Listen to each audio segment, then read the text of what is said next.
people can often have a very difficult time distinguishing a want from a need. What does it really mean to be human in this time? What does it mean to be educated? These are questions that I've been curious about my whole life, and they feel more important than ever. Sometimes in the quest for accumulation, it can feel like you're quenching your thirst when actually you're just drinking more salt water. And so the distinction between wants and needs become an important question in this time. A question that I often explore myself is, how much is enough? Are we training people to become conditioned to work in systems that are fundamentally unsustainable? I think going a layer deeper, the energetic quality and intentionality around changing systems, or for an individual to start on this path, I think is underexplored and crucial.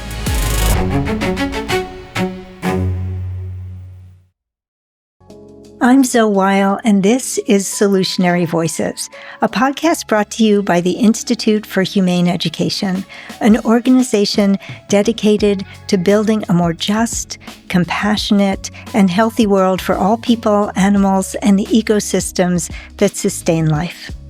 On this podcast, we bring together guests on the forefront of addressing local and global challenges and whose lives, ideas, and actions we hope will inspire you to find your own solutionary path. Today, I'm speaking with Navin Amarasuriya, the CEO of the Contentment Foundation, an organization working to support the well-being of teachers, families, and students, and whose theory of change is simple, and it's one that we share at the Institute for Humane Education. When we support an educator, we impact thousands of students. Nav's work at the Contentment Foundation cultivates curiosity, compassion, and character, qualities that Nav himself radiates. And I am so excited to have him join us today. Welcome, Nav. Thank you. So excited myself. So always the first question in the podcast, what problem are you working to solve? We live in a time of great winds where change is accelerating, fueled by exponential technologies. And what does it really mean to be human in this time? What does it mean? What does it mean to be educated? These are questions that I've been curious about my whole life, and they feel more important than ever. The challenge that I see is, what does agency mean in an age where technological systems are extremely persuasive? And would love to unpack that over the course of this conversation. Yes, and to hear how we educate the next generation with all of that in mind. So before we get into all of that, I'd love to hear a little bit about your story. I know that you began your career in the business world, and I'm curious what led you to shift toward the exploration of contemplative practices and also the field of education. I was really lucky growing up that I had a window into the luxury goods industry where I worked for a while. And I truly believe that the ultimate luxury in the world is the affinity, the curiosity, and the opportunity to explore the heart, the mind, the body, all of the dimensions that can be defined and the ones that maybe can't. Growing up, I am a part of a fifth generation family business headquartered in Singapore. It began as a small jeweler on the banks of the Singapore River. My great-great-grandfather arriving with a pocket full of gems and an idea, and building this company that sold precious jewelry, watches. And over the last 150 or so years, it's expanded into other realms as well. And just as I observe the jewelers polishing the gems or the watchmakers silently assembling the watches, there was a kind of orientation and curiosity about this world of the silent and the small and the subtle. And I was lucky to meet a contemplative scientist called Matthew Ricard. He is a geneticist that worked at Pasteur Institute back in the 70s, I believe, and was so compelled by the wisdom traditions of the Himalayas and ordained as a monk. And working in relative obscurity, he found himself as part of the Mind and Life conferences, a dialogue between the Dalai Lama and scientists to explore what does it mean to flourish. And because he had a very strong scientific background, and he had the contemplative practices of the Tibetan Buddhist tradition, he served as a really important bridge between those worlds. And listening to his beautiful expression of the efficacy of training the heart and mind, it was like just mind-blowing to me. For the first time, there was someone who could demonstrate and articulate how by cultivating attention, by tending to this gentle flame of compassion, the very nature of the world that you were in shifted. And so that got me interested in meditation retreats. Meditation retreats got me deeper into philosophy and psychology. And I started as a volunteer 6 years ago at the Contentment Foundation and became the CEO last year. How did you wind up at the Contentment Foundation? How did you wind up volunteering there? And how are you bringing what you learned from Matthew Ricard and all of the meditation and contemplative practices? How are you bringing that into your work at Contentment? Like, tell us what Contentment does. I had a near-death experience in my early 30s that gave me this very visceral experience of what it's like to lie down underneath fluorescent lights in a hospital and feel that life was about to end. And I think it was one of the most profound experiences, this dance with mortality. I don't wish it on anyone, but at the same time, a little bit of me does, because it was the spark, it was the catalyst that led me to quit my job with the family business that I was serving after 7 years, and to go out into the world and really just explore meditation retreats. I thought I might go to grad school, but it was by, I think, divine intervention that I met a nonprofit leader called Nipun Mehta, who encouraged me to think about service and volunteering. I reached out to 100 people in California cold, and he was the only one that responded. And, he has lived a life of service. And really, after meeting him, this journey of being a volunteer began. And to be honest, I volunteered for a bunch of organizations. Contentment was one of them. It just so happened that my skills in operations were needed towards the end of my time volunteering, and a part-time job became a full-time job, which led me to this podcast. And yeah, I want to really just honor Nipun and Service Space in particular, because I think that organization has been such a guide and a shining light, a North Star truly in my life in terms of what it means to serve these larger challenges in the world, and to do so from a place of not knowing. So even as I hear the word solutionary, I feel that I have no solutions to offer. I have questions, and I'm going to try to live these questions as deeply as I can. To answer your second question around contentment, I feel the Bhutanese expression of contentment is just so beautiful. So in Dzongkha, the word is chokshe. So chok meaning the knowledge of, she, enoughness, the knowledge of enoughness. Coming from a luxury goods background and kind of observing the world of markets and brands and products that people desire, that quality of enoughness can sometimes be rare, usually found in the craftspeople that are creating these amazing works of art. So in some ways, I think I had a window into what it felt like not to have enough.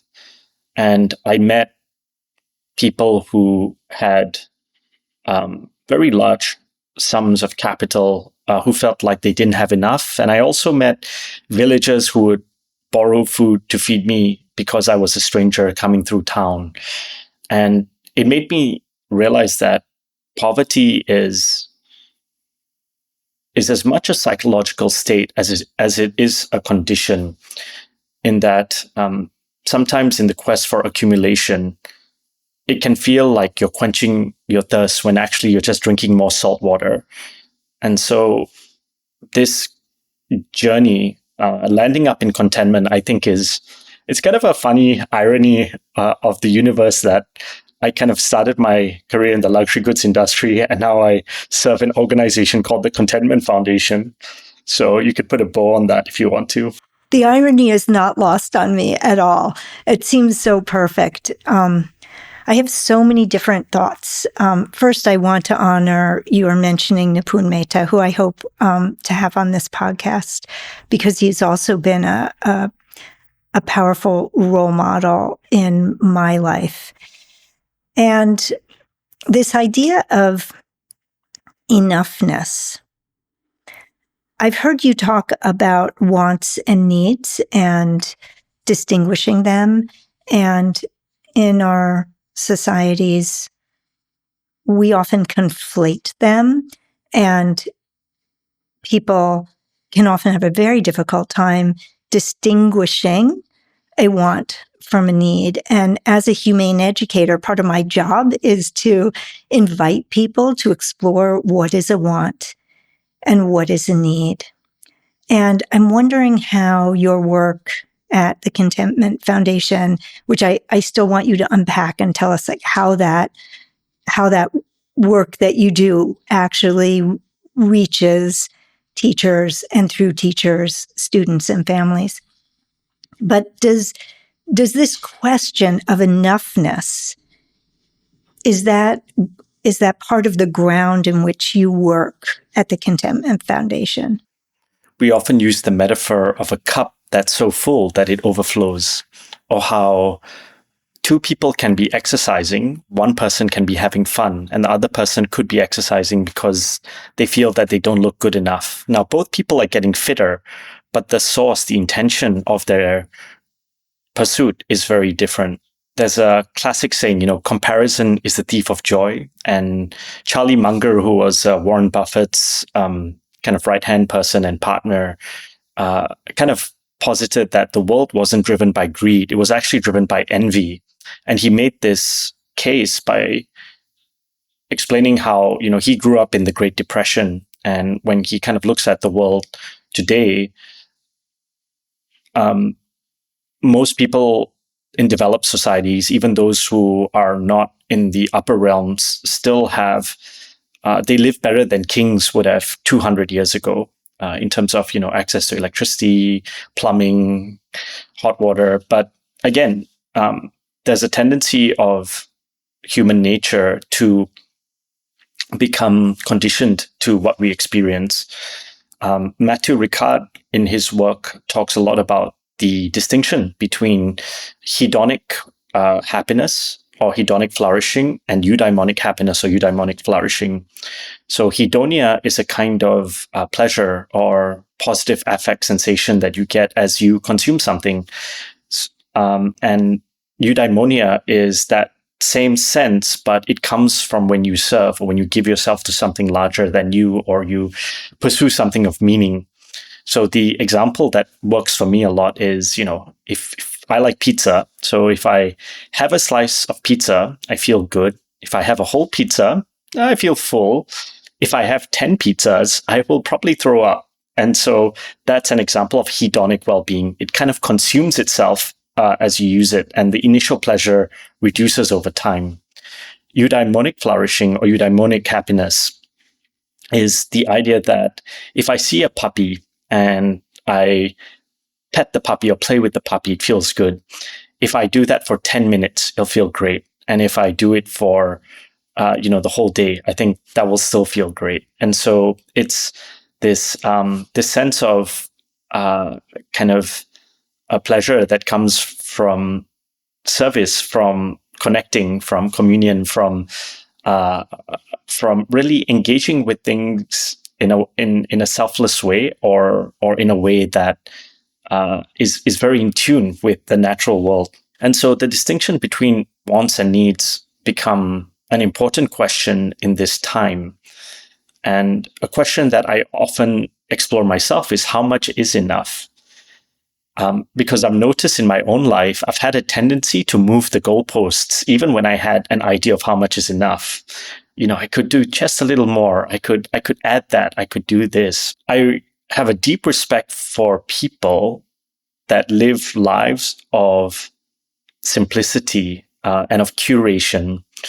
And one of the defining aspects of our time is that there'll be more podcasts, more media, more projects, more people to consume than ever before. And I think this idea of understanding oneself deeply enough to know your unique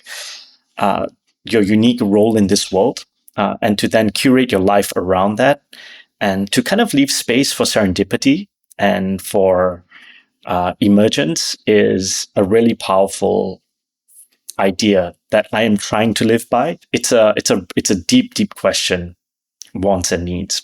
There's a lot that you have gotten me thinking about. One is a memory.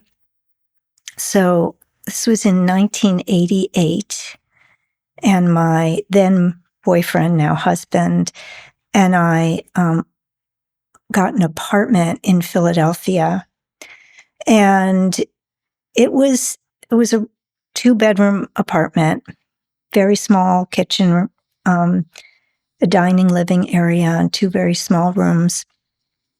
And I remember, and a lot of the furniture we had was found or used, and we had a futon on the floor.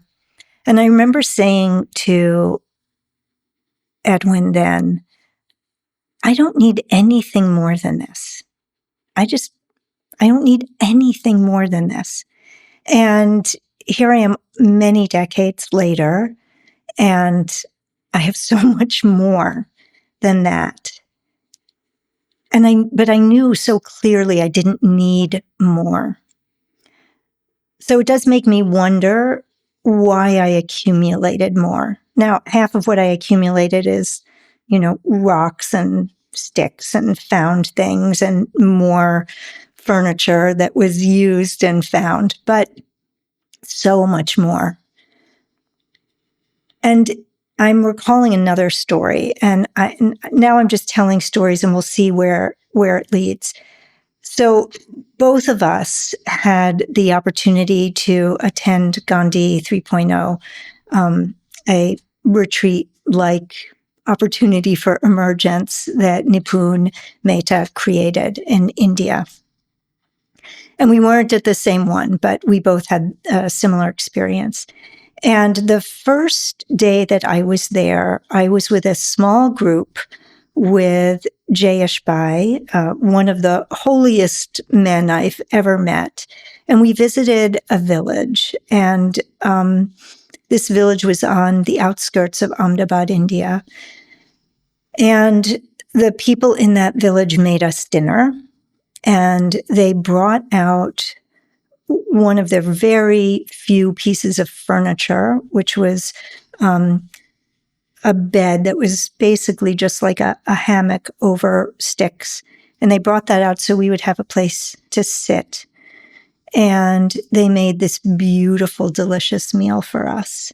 And they showed us their homes. And their homes were small rooms, concrete floor, a single light bulb, very, very few belongings.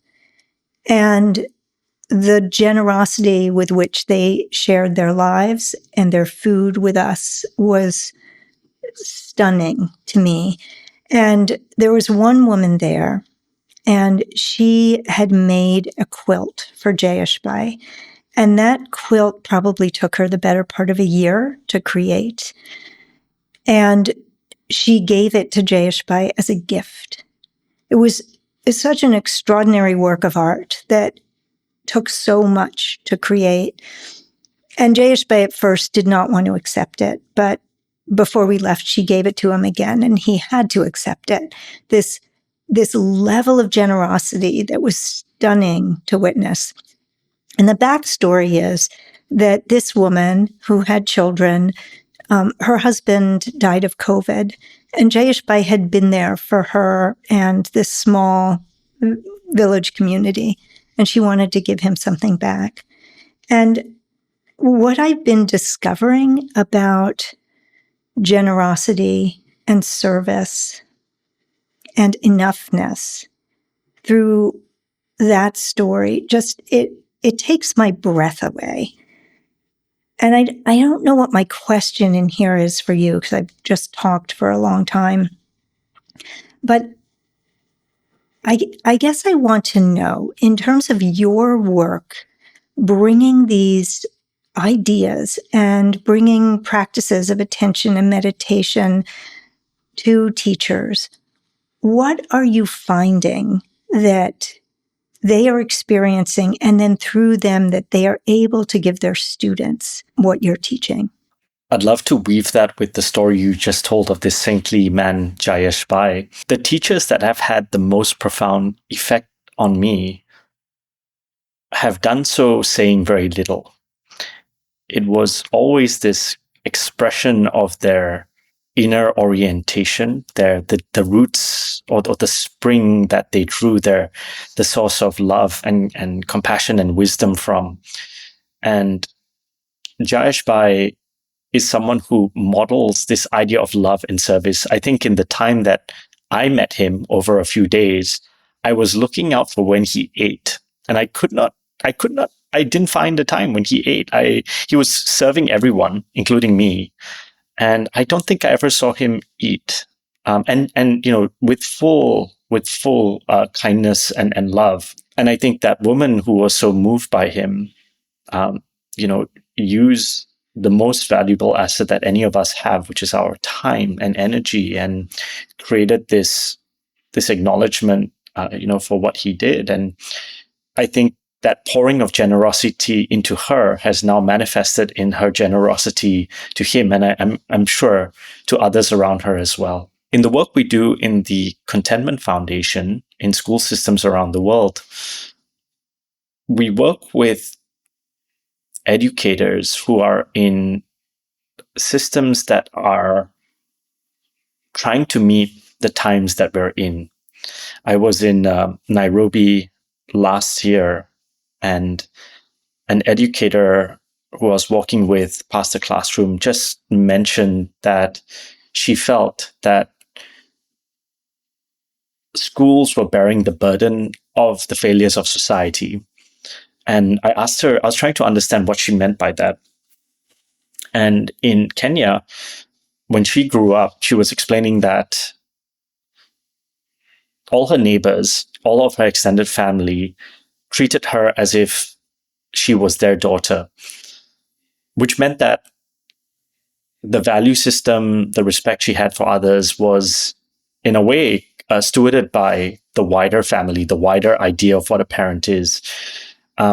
As the country developed, as more families became dual income households, the job of really loving this child into being, helping them discover values and understand themselves better has now shifted to an educator or teacher's responsibility. And that's a heavy emotional load to carry. And I think her experience is similar to what we see in different parts of the world, where emotional load is not always understood.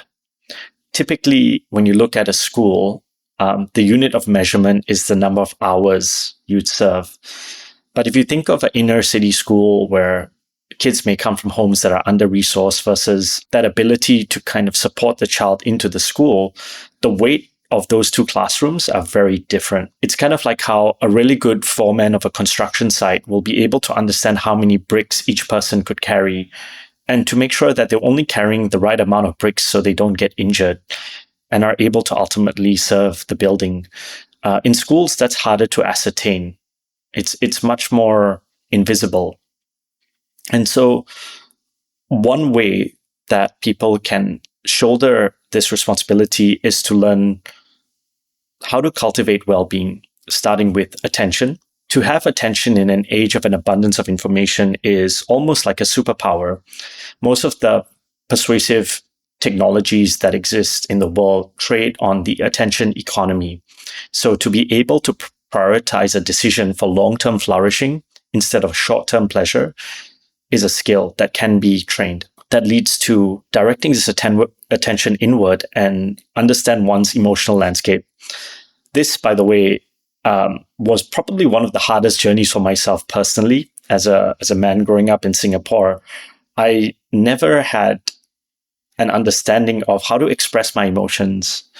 And I remember a psychologist who I saw for some time, she banned the words okay, fine, and good when I was explaining my emotions. And again, the understanding of one's complex emotional landscape then allows you to understand others a bit deeper. So you can build empathy, you can build pro-social skills, you can build compassion. And very naturally, that opens up into a third category of practice that we work on at the Contentment Foundation, which is curiosity. The curiosity about the lives that we've led. All of you listening to this have grown up in your own circumstances, just like me and Zoe have. And each of us will look at something and see it through the lens of our experience. So what are the stories we are inhabiting unconsciously? And what are the stories other people are inhabiting? And can we be sensitive to the different perspectives in which we see the world? And the final pillar of our work is really around contentment and balance. This recording for me is happening in New York. And, something I love about the US in general is this almost like bubbly sensation of just dreamers and doers that are serving so many interesting projects and ideas. And at the same time, I think this pursuit of happiness sometimes misses the depth of peace, of equanimity, of tranquility, of contentment that can balance that pursuit with unconditional self-acceptance. Can we still work on the projects we want to work on? Can we still be ambitious and driven, coming from a sense of we are enough? And I noticed that in the work that we do, everyone is on a journey to explore that balance of enoughness and self-improvement. And it takes time, but in my mind, how it shows up, it's kind of like someone on a tightrope.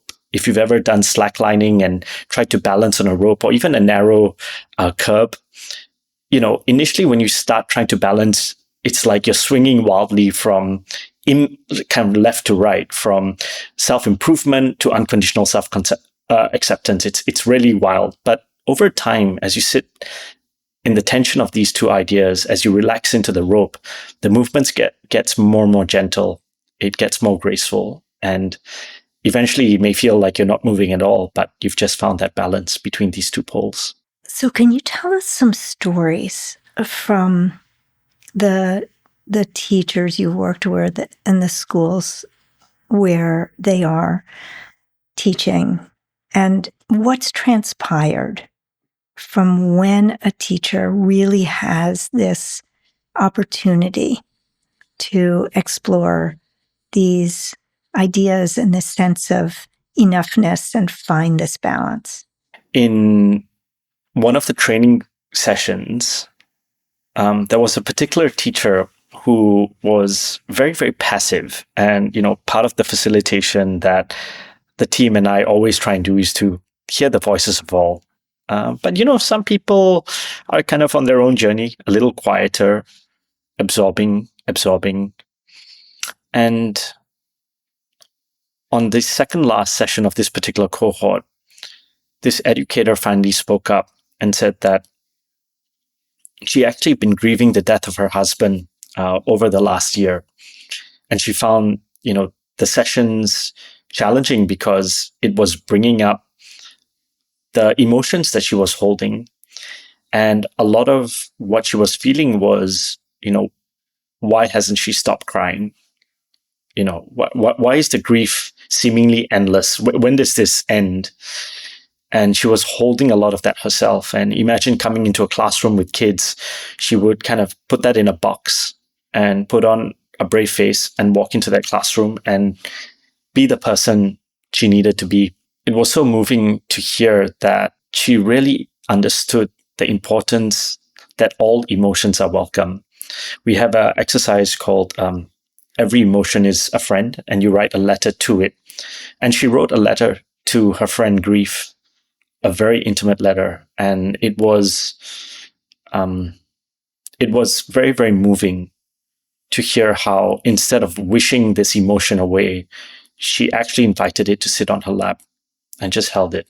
And so on some level, this work is about serving teachers in school to cultivate these practices, but actually at a deeper level, it's about how do we kind of be mirrors to each other, to kind of listen to these echoes of wisdom from the past that have now been expressed in scientific literature over the last 40 years and continues to evolve, and really try and engage and practice these ideas in the time that we live in, and to kind of see educators in particular embody this is deeply powerful for me, because I personally believe that the future of civilization can be seen through the windows of a school.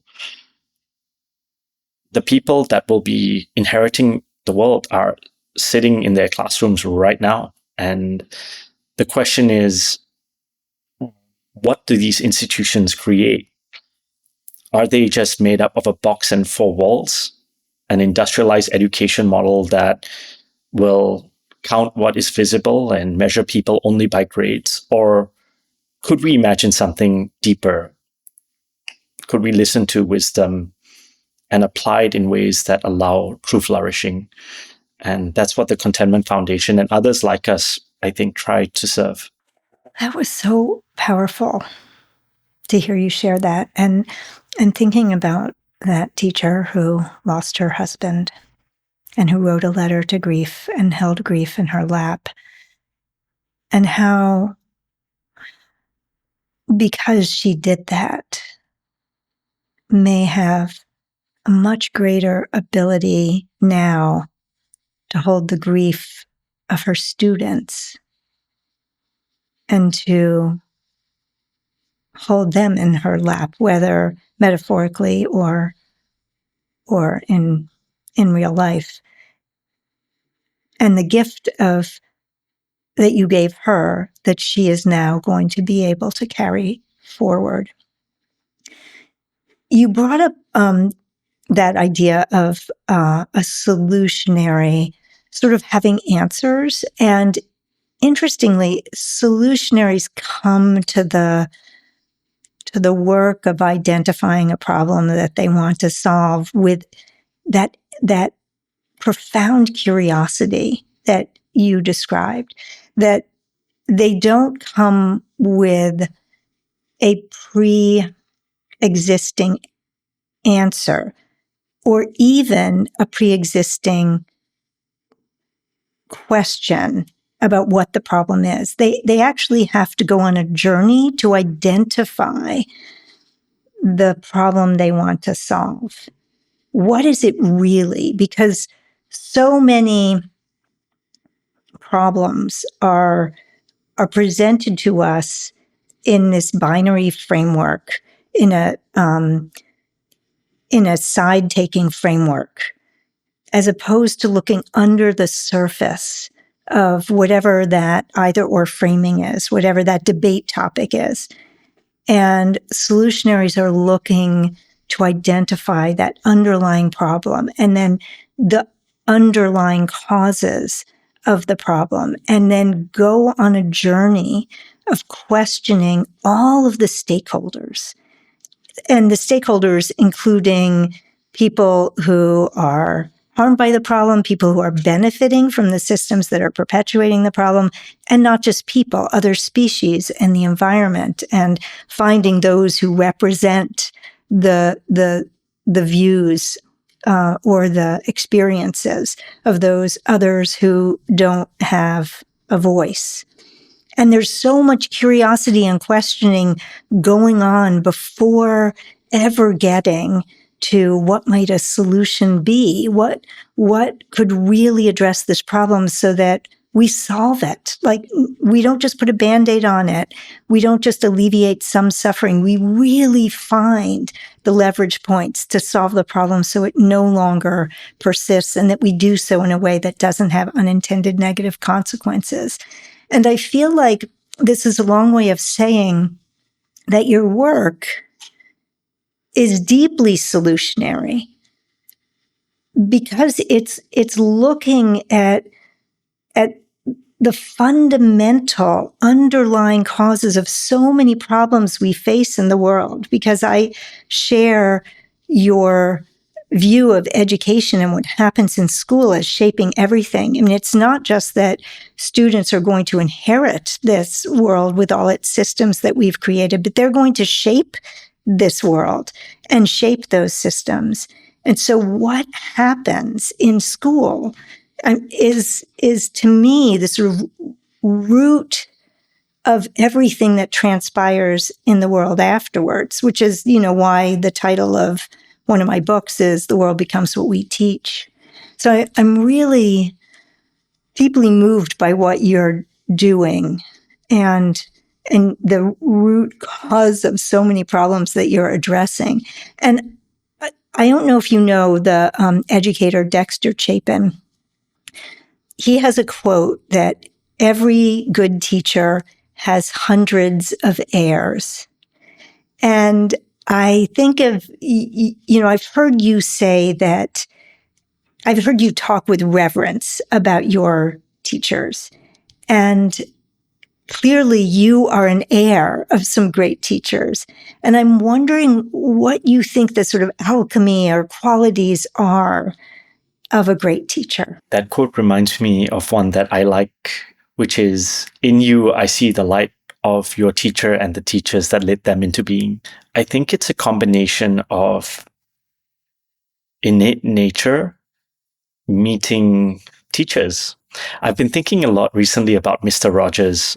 For those of you who don't know who he is, he was a quiet giant of the public broadcasting system who produced television programs that were very sensitive to the medium and its potential for becoming mindless entertainment, and truly trying to help kids connect to themselves, connect to each other. Just a very, very saintly person. And what was fascinating about him was that I found out much later that he was actually a pastor. And you never know it. I mean, if I don't recall any episodes or anything I saw online that where he ever referenced his faith, yet his embodiment of the greatest ideas of his faith were expressed in every gentle wave of a hand, in the softness of his voice, in his fierce but loving expression of what it means to be in the world. And so there are basic ideas. There is training that anyone can cultivate to get closer to these ideas of what it means to be well, what it means to flourish. And there are people who also embody the ideas in such a way that they go beyond the words themselves, and they're expressed in extremely creative ways. To meet someone like that is like finding an oasis in the middle of a desert. They're relatively rare, and it takes time to understand.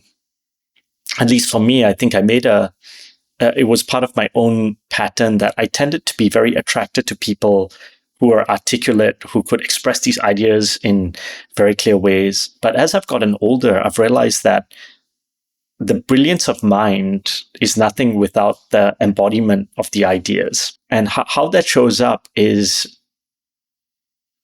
sometimes very subtle. It's almost like the scent of a very, very delicate flower that you catch as you're walking by a hedge. And what is that? Oh, wow, that makes me feel really connected to this park or this place. And I think when educators have a chance to meet other educators like that, it lights the fire in them. One of my favorite questions to ask anyone, but especially teachers, is who is a teacher that loved you into being? The beauty of this work is that it is a leverage point. So, earlier you said, schools are the place that we can really see potential change with these larger existential challenges in the world. I think there's another place that's equally powerful, maybe more so, which is the home.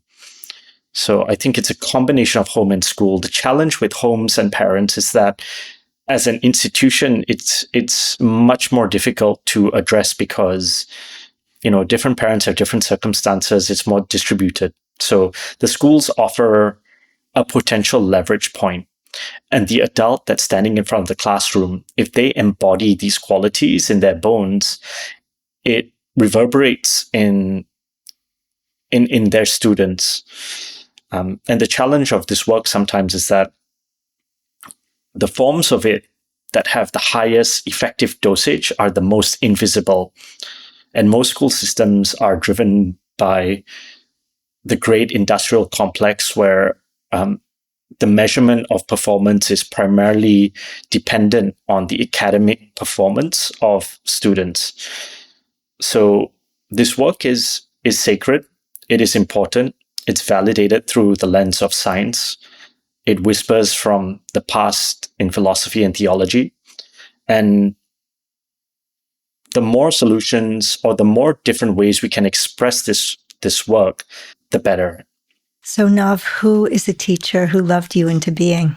I want to begin with my grandmother, and I didn't realize it at the time.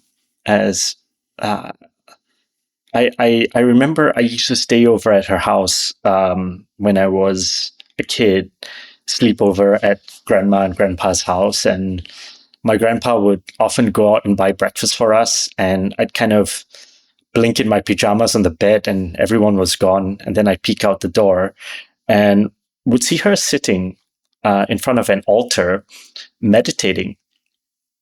And she was a public school teacher who taught for 48 years. I'm sorry, she's a private school. She worked in a private school for 48 years. And she had this strong meditation practice. And I remember one day walking out the door and saying, "Hey, will you come down and watch cartoons with me?" And she just smiled at me and went back to meditating. She didn't give me an answer. And I remember thinking, wow, that's so dumb. Why is she sitting there? She could watch cartoons with me. But I think there was something about that exchange that was quite powerful. Like, oh, wow, she didn't say, come sit with me. She didn't say later. She just kind of sat there and did her thing.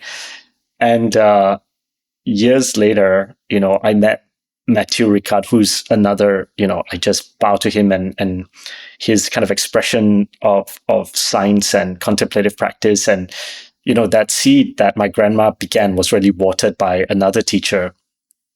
And through this work, if you have the chance to go to a school and meet a teacher who's there, not because they're doing a job, but because it's a calling, just hang around their classrooms. It's so rich. It's so nourishing. I get goosebumps even thinking of that feeling of kids being seen, of them flourishing, engaging with each other, being kind.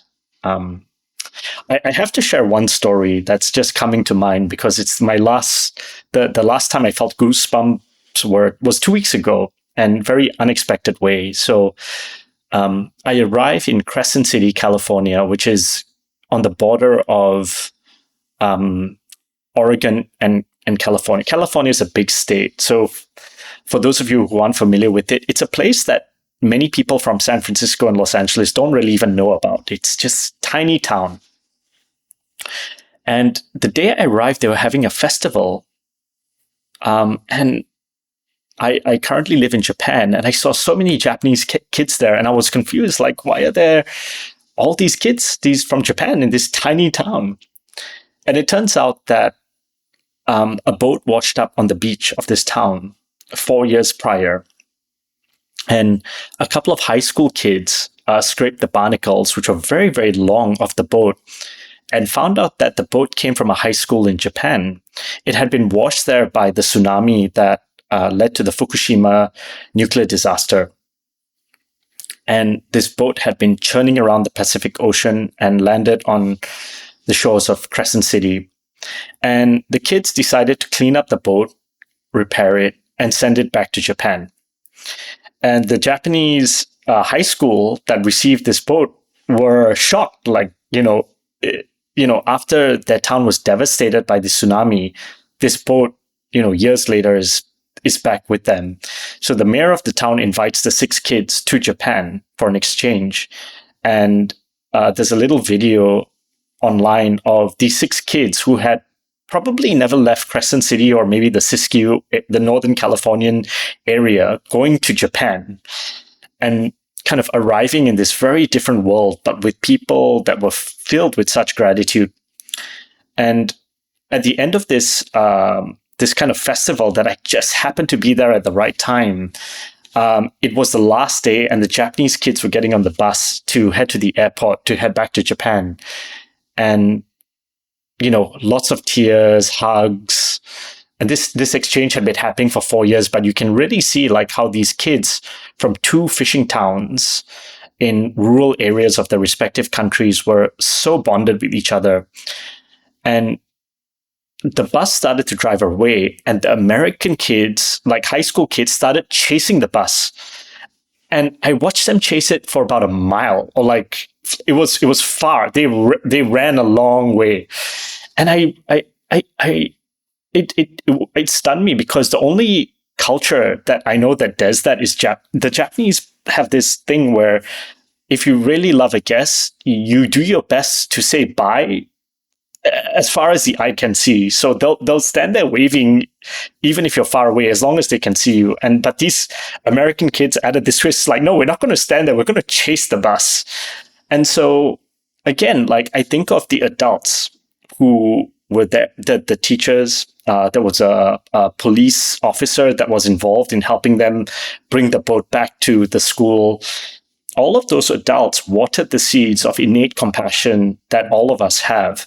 There's tremendous amount of scientific research that show that pro-social behavior, altruism, kindness, compassion exists at birth. It's a biological fact of human beings that we are born with this. And it just took a couple of adults to water those seeds. And now there are kids from Japan, these rural communities in Japan and the US that are just benefiting from this.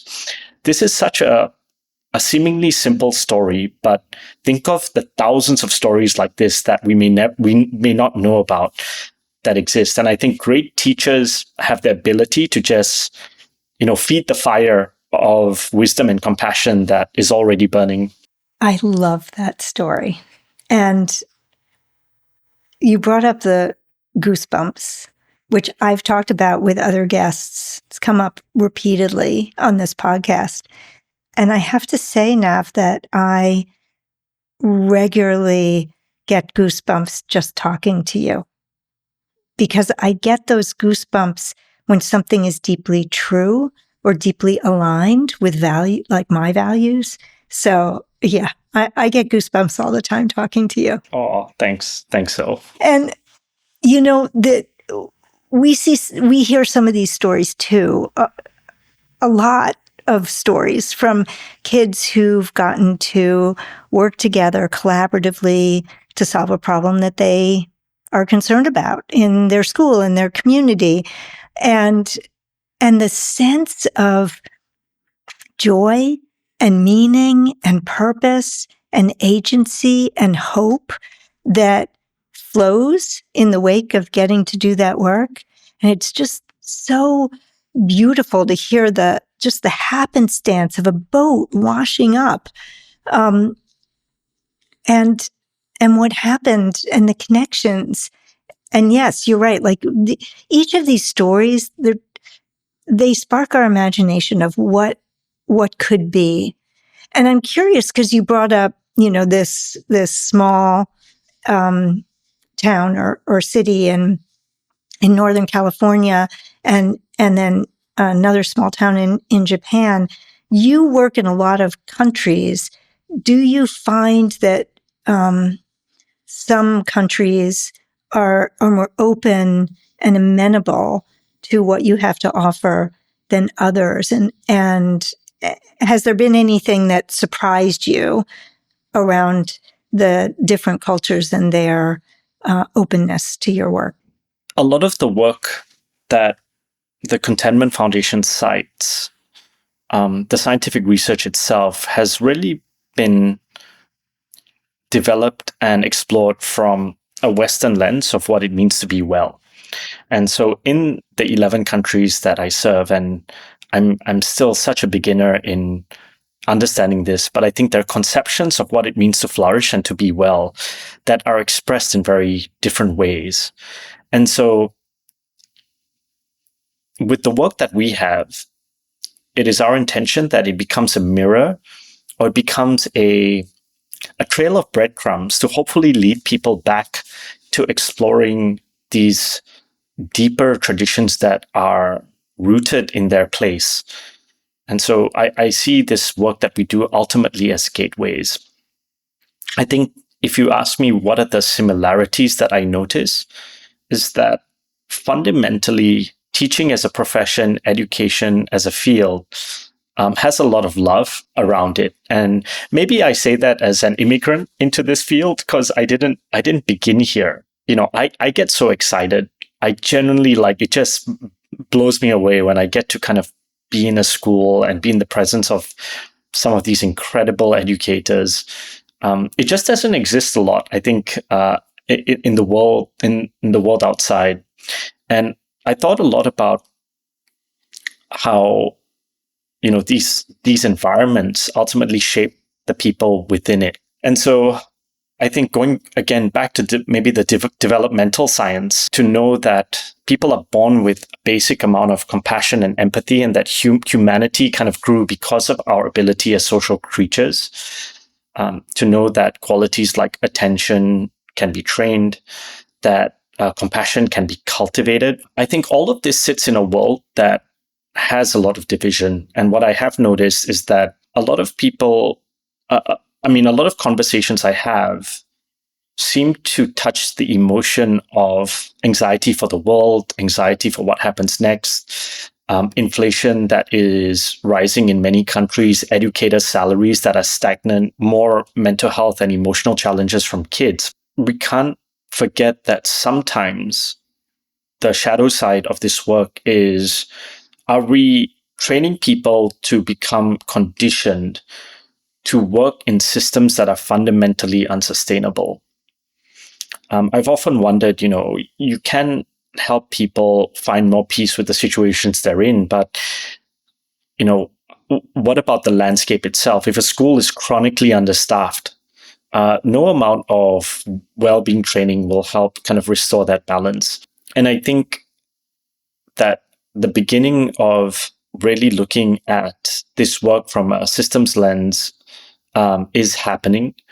The challenge is that because the education systems globally kind of really grew out from industrialization, the need to standardize and educate people in basic logic, mathematics, literacy skills, and was successful in scaling those concepts out, now meet a world where we've kind of blown past the information age of the 90s and 2000s, and we're into the age of exponential technology, where the subtle persuasive power, the dopamine carousel of some of these platforms are so addictive that really it prevents anything else coming in. And so educators are struggling to find out what is the best way to respond to that.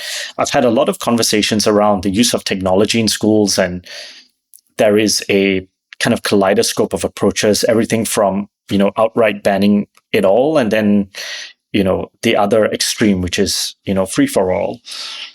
And of course, like everything, the answer is somewhere in the middle. If I could maybe kind of sum up a view, I think that, and maybe this goes even back to your question on needs and wants, I think it's not so much about the time we live in and the situations that are rising, but our relationship to what we have the ability to influence and to accept the things that we can't in a very skillful way. One of my teachers described it as, can you serve a cause fully, but not to the point where you're grasping it so hard as if you're holding a wine glass that's shattered in your hand and you're bleeding, but rather to hold it with gentleness and just letting it rest in your palm. Can you love without attachment? Can you plant the seeds and find the joy in that, knowing that maybe there's going to be a drought and very few of them will grow? I think this act of returning to knowing that we have agency over our actions and the people we serve, but holding the outcomes very loosely, is a way to meet these difficult times and to still be engaged and not turn away, but to also kind of keep one's own center and roots as the winds blow. Yeah, it's another one of those pieces of finding balance, right? So, I love that when you speak about virtually everything you speak about, you're not collapsing complexity into something that's pat, but you're holding that complexity and the tensions. And it makes me think again of our solutionary framework, which is designed to help students to address systems and create systems change very intentionally. So it's designed not to focus on humanitarian efforts to alleviate suffering, even though we know that humanitarian efforts are necessary and wonderful, and we want to encourage them.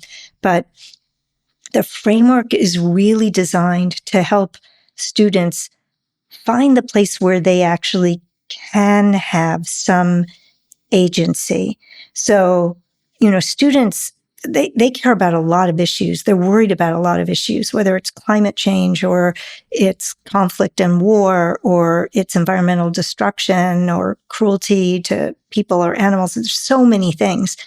And we, in the process, encourage students to find a local manifestation of whatever big thing that they're concerned about that they can address, that is feasible within the time frame, within their skill level, their knowledge level. And so in that process, it's not as if every student is going to, solve some problem and then know that the next step is like solving climate change, but it's designed so that they experience both the challenges and the opportunities and the steps along the way so that they know, I can iterate, I can do something a little bit differently, I can make this change. And it's interesting because when you were talking about, being in the United States and the sort of, go get 'em attitude of people in this country, in some ways that framework is very aligned with that thinking. But the framework is being used now in 67 countries, and we have a pretty big presence in Africa, particularly in Kenya and now Uganda and Tanzania. And those kids are addressing problems right in their school. They're planting trees so that they will have shade to eat their lunch, and they're planting gardens so that they will have food to supplement their meals. Very, very local, and helping their own community. And in the process, realizing that they do have the ability to address and change the systems. And if we don't change the systems, exactly what you just said will continue, right? If we have no ability to transform unjust and unsustainable and inhumane systems, then we're trapped within them. So that gentle effort to do that builds that sense of agency.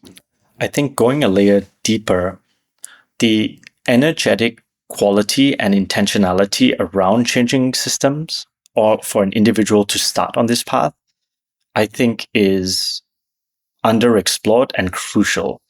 And I'd love to cite research that Matthew Ricard did with Tanya Singer, who's a neuroscientist at the Max Planck Institute in Germany, around empathetic distress. And so for people that feel, for people that see the pain of the world and take it on and do something, if it purely comes from a place of empathy, of feeling the suffering of another, there can come a time when it all becomes too much and one cracks and maybe doesn't feel anything at all. And the antidote to this is compassion training. And compassion is actionary, yes.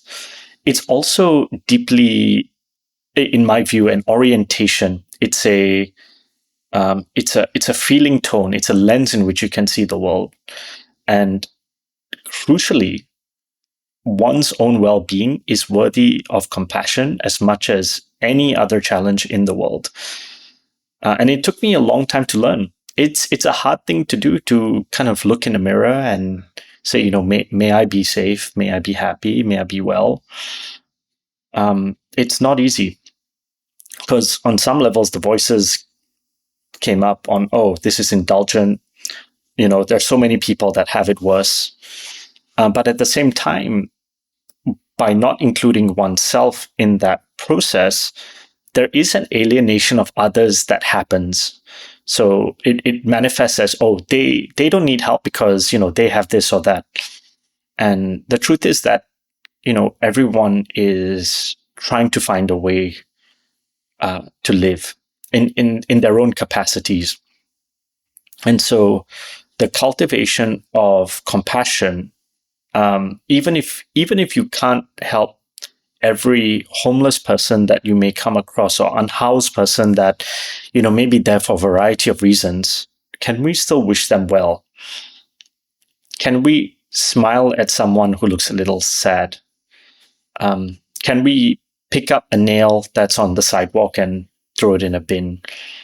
And I think all of these seemingly tiny moments are conditioning oneself to have this natural orientation, so that whenever the suffering arises, one goes into it with a smile, and maybe after it has a cry, but coming back to it, because, you know, this is a process of meeting the world as it is, and meeting ourselves as we are, meeting myself as I am, and loving all the parts of it, and really just exploring this mystery called life from a place of curiosity and from a place of love for oneself and everything else. That feels like a beautiful place to end. But I do have one final question for you, which is, what would you like your epitaph to be? I've often said my dream is to die like a tree in a forest, and to just let whatever that can grow from this dead tree. So it's not an epitaph, but an image of a tree quietly rotting away in the forest and lots of other things growing from it. I love that. Thank you, Nav, so much. Thank you for all the work that you do. Thank you for being who you are. Thank you for being on this podcast. I feel like you have sprinkled so many gems, and I hope that our audience will visit the Contentment Foundation website and learn how they can be involved. So thank you. Thank you, Zoe. And I want to just end by saying that not only do you give me goosebumps, but your presence is one of sunshine and openness and kindness. You've been nothing but generous with your time, with people you connect and weave together. And I'm very grateful that you take the time to do these recordings. And thank you for bringing these ideas from our teachers into the world. Thank you so much for tuning in to this episode of Solutionary Voices. I hope you enjoyed it and that you will visit contentment.org to learn more about Nav's organization and that story he told us. In the show notes, you will find a video about that boat and those kids from California and Japan. And if you enjoyed this episode, please do share it with others. We invite you to write a review, subscribe, and tune in next time to Solutionary Voices. Thanks so much.